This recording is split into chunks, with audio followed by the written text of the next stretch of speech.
Hello student, তোমরা কেমন আছো? আশা করি তোমরা সবাই ভালো আছো। প্রতাপ একাডেমি কোচিং পরিবারে তোমাদেরকে সকলকেই স্বাগত জানাই। তোমরা যারা ক্যালকাটা ইউনিভার্সিটির আন্ডারে অল অ্যাফিলিয়েটেড কলেজগুলির মধ্যে ফিফথ সেমিস্টারে পড়াশোনা করছো, তোমাদের জন্য আজকে আমি নিয়ে চলে এসেছি বেঙ্গলি সেক A2 পেপারের জন্য গুরুত্বপূর্ণ 10 মার্কস ও 5 মার্কসের কোশ্চেনগুলি। এই কোশ্চেনগুলি তোমরা যদি শেষ মুহূর্তে ভালো করে দেখে যাও, অবশ্যই তোমরা এখান থেকে সমস্ত কোশ্চেন কমন পেয়ে যাবে। চলো বেশি দেরি করবো না, আজকের আমরা দেখে নেব বেঙ্গলি সেক A2 পেপার অর্থাৎ ব্যবহারিক বাংলা 2। এখান থেকে গুরুত্বপূর্ণ 10 মার্কস ও 5 মার্কসের কোশ্চেনগুলি তোমরা দেখে নাও। প্রথমে তোমরা দেখে নাও 10 মার্কসের জন্য গুরুত্বপূর্ণ কয়েকটি কোশ্চেন। ফার্স্ট কোশ্চেন, আবৃত্তির জন্য আবৃত্তিকারকে কোন কোন বিষয়ে সতর্ক হতে হয় তা সংক্ষেপে লেখো।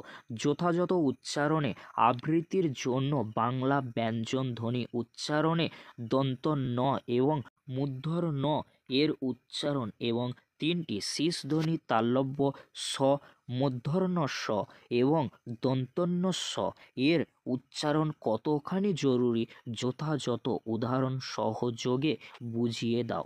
শব্দের সঠিক উচ্চারণ ও আবৃত্তি চর্চা সম্পর্ক কি 5টি উদাহরণ দিয়ে বিষয়টি বুঝিয়ে দাও। কলাবৃত্ত রীতির ছন্দের বৈশিষ্ট্যগুলি উদাহরণ সহযোগে আলোচনা করো। পরবর্তী কোশ্চেন কি রয়েছে তোমরা দেখে নাও। সাহিত্য ও চলচ্চিত্রের সম্পর্ক বিষয়ে সংক্ষেপে আলোচনা করো। পার্থক্য, সাদৃশ্য ও বৈসাদৃশ্য তোমরা অবশ্যই দেখে রাখবে।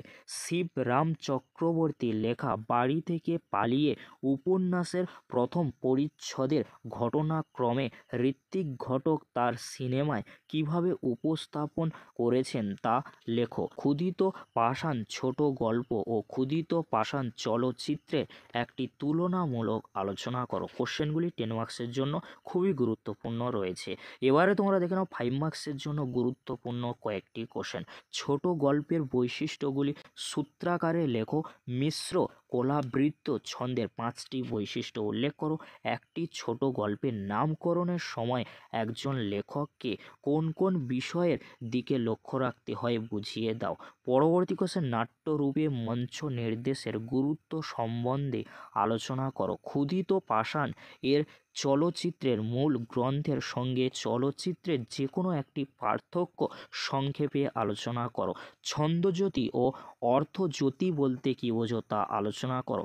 নাট্যরূপ এবং চিত্রনাট্য রচনার মধ্যে প্রধান পার্থক্যগুলি নির্দেশ করো। বাংলা ছন্দে দল কত রকম, নানা রকম দলের উদাহরণ সহ বুঝিয়ে দাও। এবারে তোমরা দেখে নাও টিকাধর্মী কয়েকটি কোশ্চেন, যে কোশ্চেনগুলি 5 মার্কসের জন্য টিকা আকারে আসতে পারে। আবৃত্তিতে আবহ সঙ্গীত ও আলোর ব্যবহার সম্বন্ধে টিকা লেখো। রুদ্র দল ও মুক্ত দল সম্বন্ধে টিকা লেখো। চিত্রনাট্য সম্বন্ধে বা সম্পর্কে টিকা লেখো। এবারে তোমরা দেখে নাও কিছু এক্সট্রা বা সাপোর্টিং কোশ্চেন। এই কোশ্চেনগুলি তোমরা এক্সট্রা বা সাপোর্টিং কোশ্চেন হিসেবে দেখে যেতে পারো। এই ছিল আজকের আলোচনা। যদি ভিডিওটি হেল্পফুল হয়ে থাকে অবশ্যই ফ্রেন্ডদের কাছে বেশি বেশি করে শেয়ার করে দিও।